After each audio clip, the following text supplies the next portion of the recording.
El siguiente programa es apto para toda la familia. No contiene escenas de sexo ni violencia.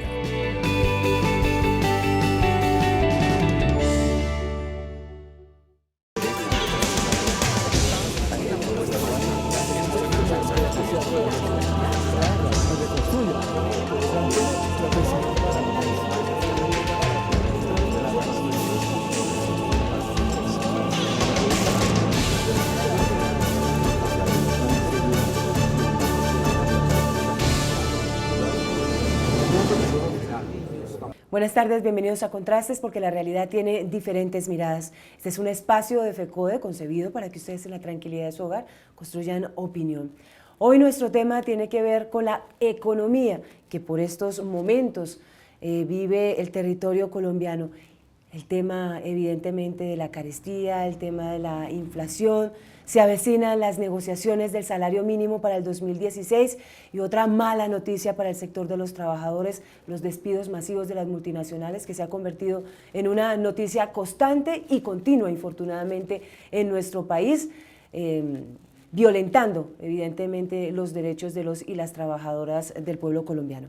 Pues para hablar sobre este tema que resulta bastante espinoso pero muy pertinente, en el último ciclo de este 2015, pues me acompaña el analista económico Aurelio Suárez. Mil gracias por acompañarnos a esta hora. Mayra, mil gracias por su gentil invitación y a FECODE y a su programa Contrastes. Aurelio, ¿cómo hablamos sobre la situación en materia económica que en este momento vive el territorio colombiano, que ha servido de alguna manera para todas las dificultades, para afectar directamente el bolsillo de los colombianos? Bueno, Mayra, lo primero que hay que anotarle a los televidentes es que lo que está sucediendo no es algo ni fortuito ni algo inesperado. Yo creo que organizaciones como FECODE, como la CUT y otras organizaciones sociales y centros de estudio económicos que tienen una mirada distinta al modelo neoliberal, habían venido advirtiendo sobre esto. Colombia se montó en un modelo que yo lo he llamado de capital extranjero, que es un modelo en el cual la economía se abría para recibir cantidades enormes de capital extranjero y financiar el país con esa inversión extranjera. El modelo empezó a hacer desastres desde cuando ese exceso de inversión extranjera facilitó todavía más, junto con los tratados de libre comercio y la apertura, facilitó las importaciones de todo tipo de manufacturas industriales y de productos agrícolas y agropecuarios. Y comenzó la agricultura y la industria a fracasar. Fíjese usted, Mayra, que ahora estamos hablando de la crisis, tú dices, la crisis en el territorio colombiano, pero ya había venido habiendo unas advertencias. Sí, claro. Que cuando los movimientos agrarios en el año 2012 y 2013 se movieron, ya era un primer aviso de que había una parte del país que estaba en dificultades. Y permanentemente leíamos que la industria no va para abajo, que va para abajo. Bueno, lo que estamos viviendo es el resultado de ese proceso. ¿Qué pasó? El exceso de dólares, Mayra, hizo que las importaciones se abarataran. Sí. Había que dar 1.700 pesos por cada dólar y que las exportaciones se encarecieran. Luego aquí hubo un desplazamiento de la agricultura y de la industria que le dio un golpe muy duro a la economía, al ingreso y al empleo de los colombianos. Hoy el 30% de los alimentos que consumimos en Colombia son importados y por lo menos del 25 al 30% de las materias primas. Me explico, para esa vestimenta que usted tiene, que seguramente la elaboraron en algunos talleres o fábricas colombianas, una buena parte de las telas, los botones, algo, tuvo que ser importado. O sea, el país quedó lesionado en sus dos motores principales en términos del arrastre económico, como son la agricultura y la industria. Nos empezamos a vivir de la minería y del petróleo. Y le cuento que nos fue bien. 150.000 millones de dólares vinieron a Colombia entre 1994 y el año 2014. Y puedo decirle que la mitad, más o menos, para petróleo y para minería. Una vez se llevó el arrastre de la agricultura y la industria y empiezan a producirse elementos como la disminución de las inversiones extranjeras, la caída de los precios del petróleo, la caída de los precios de los productos minerales básicos, porque hay exceso de oferta, porque hay falta de demanda, porque China empieza a demandar menos, porque la economía norteamericana comienza a recuperarse. Entonces el país vio que en lo que había puesto todos sus esfuerzos para atraer capital extranjera, comenzó a debilitarse y a debilitarse de una manera extraordinaria. Entonces, por decirlo de alguna manera a los televidentes, nos quedamos sin el pan y sin el queso, pero con la crisis. Con frecuencia me preguntan que haga una definición sobre la situación. Sí. Y yo la digo de la siguiente manera: Colombia es un país en déficit. Tenemos un déficit en el comercio internacional, tenemos un déficit en las cuentas externas del país, tenemos un déficit en las cuentas del gobierno, que se llama el déficit fiscal, tenemos un déficit en el desarrollo mismo de las actividades productivas en términos de infraestructura. Colombia es un país hoy en déficit. ¿Cuál es la gran discusión? Si ese déficit se va a agravar hasta llegar a una crisis profunda en recesión, o si el país logra sortear. No me pregunte qué pienso yo y qué va a pasar, no, porque eso no es fácil realmente advertirlo. Por supuesto. Pero yo le quiero decir una cosa: cuando nuestra moneda pasa en un año de 1.800, 2.000 pesos a 3.000 pesos, el signo no es positivo.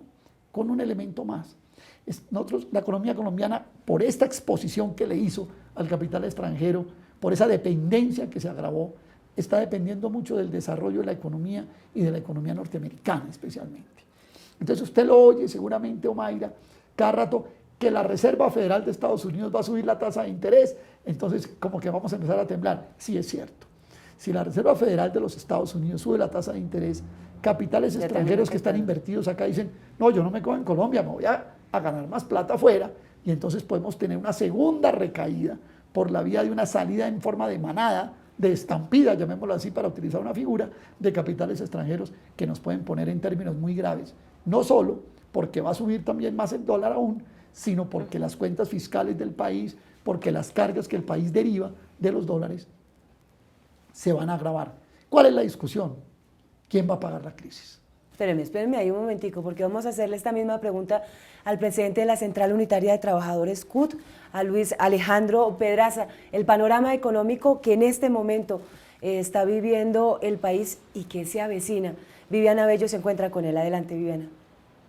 Omaira, muy buenas tardes. Nosotros hablamos con el presidente de la Central Unitaria de Trabajadores, Luis Pedraza, quien nos habló justamente sobre el panorama económico para Colombia en el año 2016 y también sobre esas justas reclamaciones de los trabajadores del país para un aumento del salario. Un incremento del salario mínimo ligado a la inflación es una propuesta de inequidad social mucho más profunda de lo que existe en Colombia, por cuanto que el salario mínimo ha perdido en los últimos 4 años 5 puntos en su capacidad adquisitiva y por lo tanto sería absolutamente desconsiderado con lo social, pero además absolutamente excluyente en cuanto tiene que ver con la redistribución de los ingresos y de la riqueza que generan los trabajadores. Es absolutamente inocuo en cuanto a que el ministro obedece a las directrices del gobierno nacional, que está enmarcado dentro de un modelo de desarrollo económico neoliberal, y por tanto él simplemente se limita a administrar la política que le exigen y que le demandan. Por tanto, para nosotros no hay ninguna diferencia. Una pausa y regresamos. Radio Revista Encuentro. Programa institucional de FECODE. Encuentro. Sindicalismo, arte, cultura, actualidad, tecnología, pedagogía, educación. Encuentro. Las expresiones de vida con que se construye Colombia tienen un punto semanal de encuentro. Todos los sábados a las 7:30 de la mañana por Colmundo Radio. La privatización de la educación pública se disfraza de diferentes formas. Es responsabilidad del gobierno garantizar un acceso equitativo e incluyente para todos los niños, niñas y jóvenes a una educación pública gratuita y financiada por el Estado. FECODE rechaza la comercialización y privatización de la educación pública en el país, porque la educación no es una mercancía, es un derecho.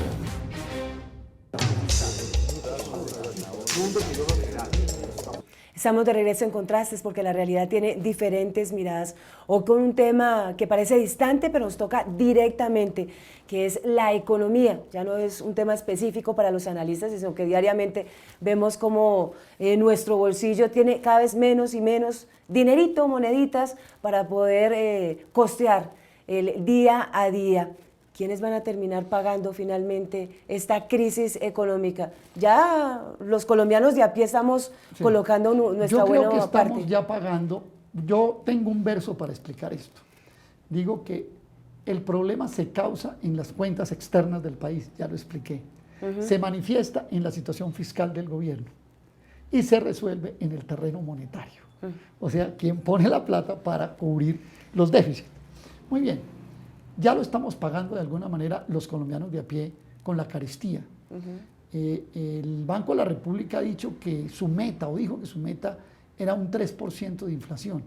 Vamos para entre el 5,8 y el 6%. Pero además ya nos han dicho que el tema de la canasta familiar que se ha disparado en los últimos meses tiene que ver con el fenómeno del niño y uno no entiende entonces si estábamos preparados, qué pasó con esto. Pareciera que las alertas tempranas se encienden, pero el gobierno y los funcionarios que deben, o los competentes en este tema, se hacen el de la vista gorda. Sí, yo creo que se viene gestando lo que alguien llamaba una vez una tormenta perfecta. Caída los precios del petróleo, déficit fiscal del gobierno, no hay repunte en nuestras exportaciones porque la agricultura y la industria ya estaban hundidas, el petróleo y la minería pierden ritmo de crecimiento y adicionalmente se presentan fenómenos externos, externalidades, como se llama en la economía, como el fenómeno del niño que puede ser una especie de sal sobre la llaga. Pero entonces lo estamos viendo, ¿cómo lo estamos pagando? Mire usted que es fácil verlo cuando uno mira cuáles son los productos que están subiendo de precio. En primer lugar, los alimentos, porque el 30% de nuestros alimentos son importados. Nosotros acabamos con el arroz, acabamos con el trigo, la cebada, el arroz lo tenemos grave, el 75% del maíz, importamos el 90% de la soya, el 90% del sorgo, casi el 70-80% del algodón, todo el garbanzo, toda la lenteja, toda la arveja seca, eso todo lo tenemos de afuera y estamos pagando a dólares de 3.000 pesos, luego eso se refleja en la canasta familiar. Ese es el primer punto. El segundo punto es este. Las políticas neoliberales, con el ánimo de atraer el capital extranjero, habían dolarizado las tarifas de muchas cosas. Por ejemplo, el precio de la gasolina, el precio de los biocombustibles, el precio de la energía y otra serie de precios importantes en la economía, con el propósito de que los capitales extranjeros se vieran atraídos para invertir allí, dolarizaron esos precios. Y entonces nos cayó, ahorita no funciona, el tema de la energía. Entonces, ¿qué está pasando con la energía? Se lo voy a resumir de una manera muy sencilla. Primero, la energía se volvió más costosa por situaciones concretas de las que estoy explicando la situación económica, pero también porque el país o los usuarios habíamos estado pagando una especie de sobrecarga en la tarifa para que cuando hubiera un fenómeno del niño o una escasez, 7.800 millones de dólares entre el año 2006 y el año 2015, y ahora que íbamos a prender las plantas, no prendieron porque la plata no aparece. Eso ha agravado todo y entonces, ¿qué va a pasar? Como la energía está presente en toda la economía, cuando suben los precios de la energía, pues no la van a recargar a los consumidores porque las fábricas o las empresas no van a perder la plata. Pero aún como en nuestros hogares vamos a tener que perder más plata aún por las tarifas de energía. Yo hice esta cuenta que puede ser interesante para los televidentes. Un hogar de estrato 4 de Cali que se consuma 400 kilovatios al mes, ese hogar pagó en septiembre 175.000 pesos. Con el recargo que me dio el ministerio, con los recargos de los precios de mercado, etcétera, en Cali, ese mismo hogar en diciembre va a pagar 210.000 pesos de factura de energía, o sea, un 20%. Y en enero puede pagar más y no sabemos si nos evitemos de todas maneras el racionamiento. Entonces, lo primero es esta carestía que estamos padeciendo y que, bueno... Pero además que los dolientes son los mismos, pero los responsables quedan perfectamente libres de cualquier acción, no pasa nada. Yo le voy a dar un dato. Hay algunos de los responsables del apagón del año 92 que fueron culpables por el mal manejo del modelo energético, de la matriz energética del país, que hoy hacen parte de la Comisión Reguladora de Energía y Gas. O sea, 25 años con los mismos funcionarios que fracasaron para volver a fracasar. ¿Cómo nos podemos desquitar de esta carestía? Viene el alza del salario mínimo. Esa es la primera gran batalla. Esa es una batalla muy importante para los trabajadores a fin de año. Sin embargo, el escenario que se presenta, el panorama, no es el más alentador, porque ANIF ha dicho que no puede subirse más del 6%. Así es. Las centrales obreras, el 12%. Sí. Y frente al tema de nuestra economía, es que no vamos a llegar, no vamos a llegar. No, entonces ahí viene la primera gran batalla, la batalla del mínimo. Yo pienso que, en primer lugar, hay que recuperar la capacidad adquisitiva. En segundo lugar, hay un elemento que puede ser importante. Si nuestras exportaciones están fallidas, tenemos dificultades, pues una buena forma de recuperar la economía es entregándole recursos a la masa trabajadora, a la base laboral del país, para que tenga cómo tener demanda interna de productos y reactivar un poco el aparato productivo nacional.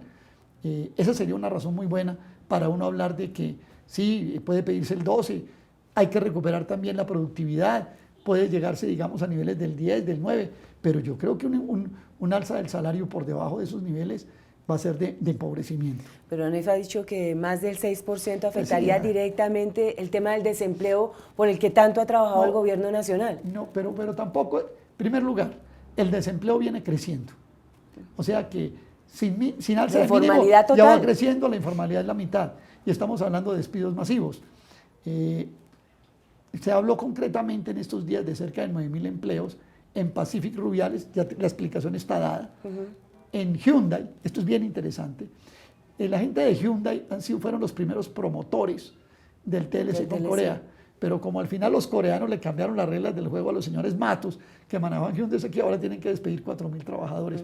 Fíjese usted que los que prometieron más empleo con el TLC con Corea son los que van a tener que despedir 4.000 trabajadores. Y también se habla de Archis, que es una empresa de alimentos que está vinculada al tema de Interbolsa.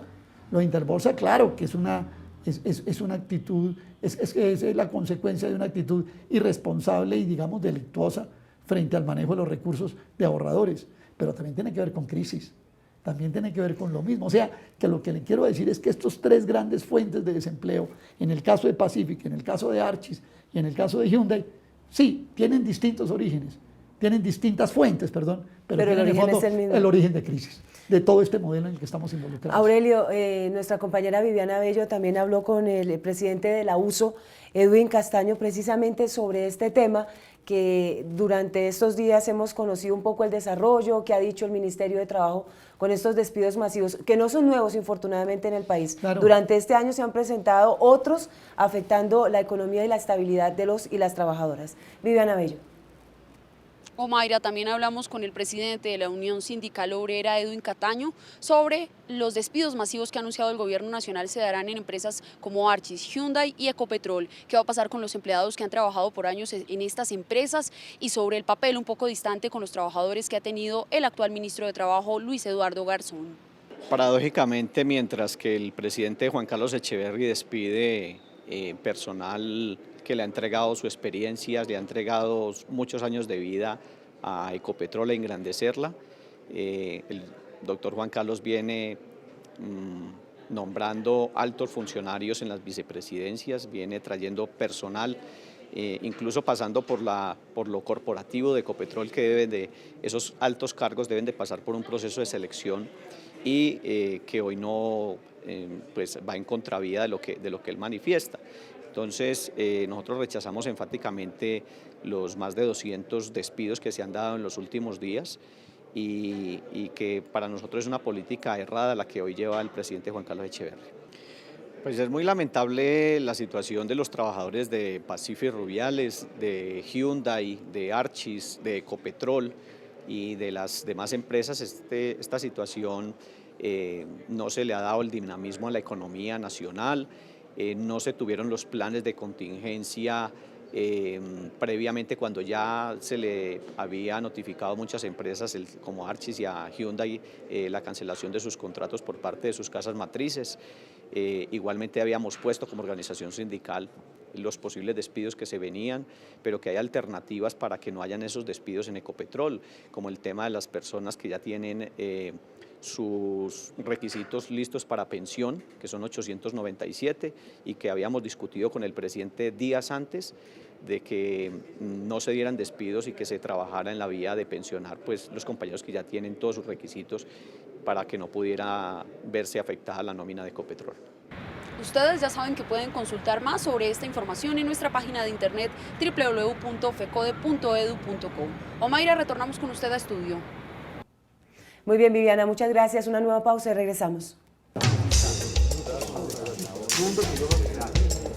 Evaluación formativa es el tema de la edición 111 de la revista Educación y Cultura, analizando la evaluación educativa en una perspectiva crítica, identificando los avances y los retos de la evaluación de carácter diagnóstica formativa. Suscríbase llamando al teléfono 245-3925 en Bogotá.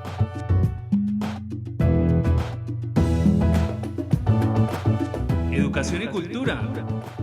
32 años construyendo el movimiento pedagógico colombiano. ¿Qué es educación pública? La educación pública es un derecho fundamental y un bien común y es responsabilidad del Estado garantizar igualdad de oportunidades a sus ciudadanos. FECODE defiende una educación pública gratuita y financiada por el Estado y exige el freno de todas las formas de privatización y comercialización de este derecho fundamental. La educación no es una mercancía, es un derecho.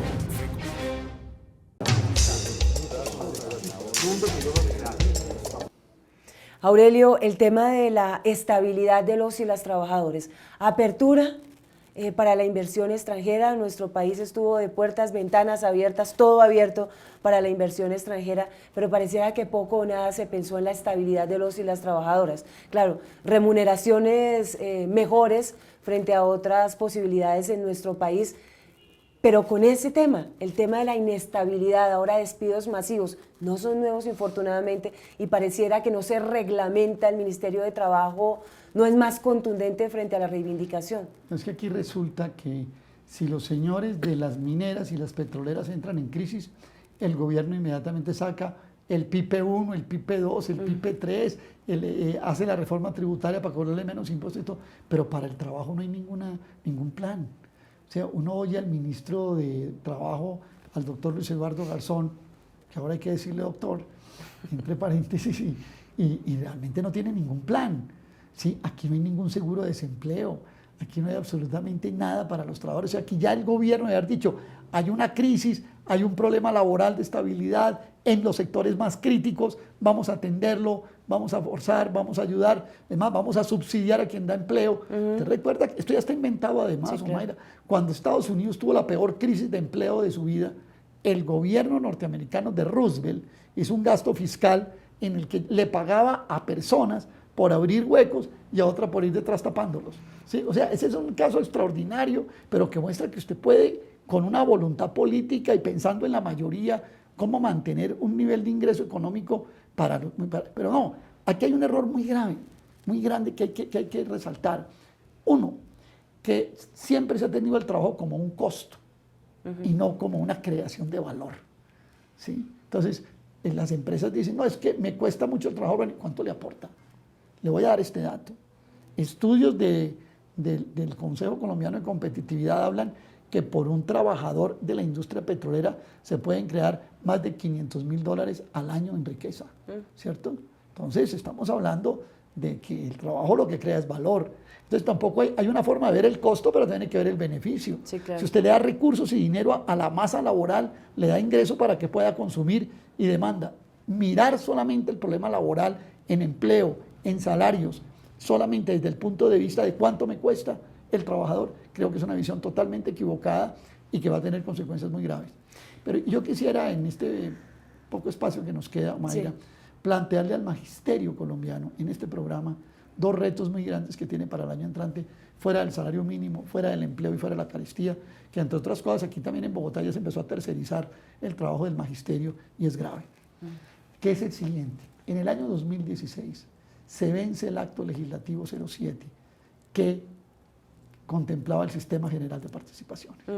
O sea que el magisterio y los sectores de la salud, seguramente alcaldes y gobernadores, van a tener que sentarse a negociar con el gobierno cómo va a ser las transferencias de salud y educación hacia futuro. Y el panorama es muy difícil. Le cuento un dato que es importante. Las cuentas dicen que del año 2002 al año 2015 el sector de la educación en Colombia, por los actos legislativos de transferencias, ha perdido 87 billones de pesos, con B de burro, con 12 ceros. Bueno, viene un reto el año entrante para discutir la negociación en una de las peores situaciones fiscales del país. Pero también el magisterio, por el paro que se llevó a cabo y el pacto que se firmó, el gobierno nacional se hizo concurrente con las deudas que municipios y departamentos tienen con los maestros, y ahí hay otro campo de batalla. O sea que viene salario mínimo, deuda con el magisterio, sistema general de participaciones, en una situación en la que seguramente pues el magisterio va a tener que emplearse a fondo para que la crisis no la pague el magisterio. Y otro tema que hay que sumarle ahí de la crisis económica que vive hoy y que va a ponerse aún más compleja el año entrante tiene que ver con el posacuerdo, Aurelio, porque se habla mucho de esta posibilidad que cada vez estamos más cerca, que podemos estarla firmando en el mes de diciembre o en marzo. El escenario es clarísimo, el posacuerdo debe tener un presupuesto, una economía, y estamos hablando no solamente para la reivindicación de los derechos de esta población, sino que hay que hablar de estructuración en materia de salud, de educación, en materia de políticas laborales, de todo el escenario, y eso requiere plata. Claro, lo de salud y educación tiene que incluirse, como vamos a quedar incluidos todos los colombianos, en el sistema general de participaciones. O sea que yo estimo que tendrá que haber una apropiación adicional si se trata de incorporar e involucrar nuevos territorios que no estuvieran involucrados o nuevas poblaciones. Lo otro, lo que tiene que ver con el desarrollo de los proyectos productivos y la recuperación en términos de infraestructura, el campo, etcétera, sobre todo en las zonas donde el conflicto se ha agravado. Sobre eso se hacen muchas cuentas. Muy alegres, hay además. gente que dice que 300 billones, no sé, habría que hacer las cuentas, pero sin duda va a necesitarse recursos extras, pero que no se le ocurra al país pensar que como hay que hacer el posacuerdo, entonces nos tenemos que volver a endeudar, como nos endeudamos en la guerra, entonces ahora nos endeudamos para la paz, y entonces el país termina en una situación muy compleja. Yo creo que ese es un tema que requiere mucho estudio, que requiere plantear salidas, yo diría que muy adecuadas, con énfasis en territorios, por lo pronto, pero que el país tampoco se puede desbordar, pues entonces llegan los prestamistas de cheque ahora, blanco. los prestamistas que nos prestaron para la guerra, ahora vienen a prestarnos para la paz y el país termina doblemente endeudado. No hemos pagado todavía los préstamos de la guerra, ¿no? Aurelio, ¿cuál cree usted que es el porcentaje que podría darse si llega a una negociación en la mesa tripartita del salario mínimo, que es tal vez el tema que en este momento le compete directamente a los trabajadores, a los más de 4 millones de colombianos que viven del salario mínimo? Mire, yo no quiero fijar un porcentaje en este programa, sino que simplemente acojo la solicitud del 12% de las centrales. Seguramente eso va a tener una evolución, pero sí quisiera decir que tiene que haber por lo menos 3 condicionantes. 1, la recuperación frente a la inflación. 2, el reconocimiento de la productividad de los trabajadores. Y 3, un porcentaje que permita evaluar en qué medida ese porcentaje adicional le puede dar una dinámica al Producto Interno Bruto colombiano, no por la vía de las exportaciones, sino por la vía del mercado interno. Yo creo que la negociación, si tiene esos 3 componentes, podría ser muy importante. Creo que el gobierno y la ANIF, por ejemplo, los sectores financieros y patronales, están dispuestos a reconocer apenas la inflación. Sí. Pareciera que no quisieran reconocer ni la productividad, ni ese factor agregado para la demanda efectiva en el país. Esperemos a ver qué sucede. Aurelio, mil gracias por acompañarnos en Contrastes y por supuesto siempre bienvenido. Mil gracias, Omaira, y espero que agradecerles a ustedes su invitación y que estos elementos les sirvan a los maestros colombianos, a los docentes, maestros y maestras, para que puedan encauzar más su cotidianidad laboral y sindical, por supuesto. Alertas prendidas. Pues vienen muchas tareas, ¿no? Pero por supuesto aquí ya nos ha dado unas para el magisterio y en general para los colombianos, para el tema de la economía, para estar prestos, que es lo que se dice en el gobierno nacional, diferentes ministerios, para transformar la situación y la calidad de vida de los colombianos. Claro que hay que aportar, pero también el gobierno nacional debe ser responsable de las acciones que ha dejado o ha omitido por ejecutar. Mil gracias por acompañarnos, Aurelio. Nos reencontramos el próximo domingo en Contrastes, porque la realidad tiene diferentes miradas. Feliz resto de día.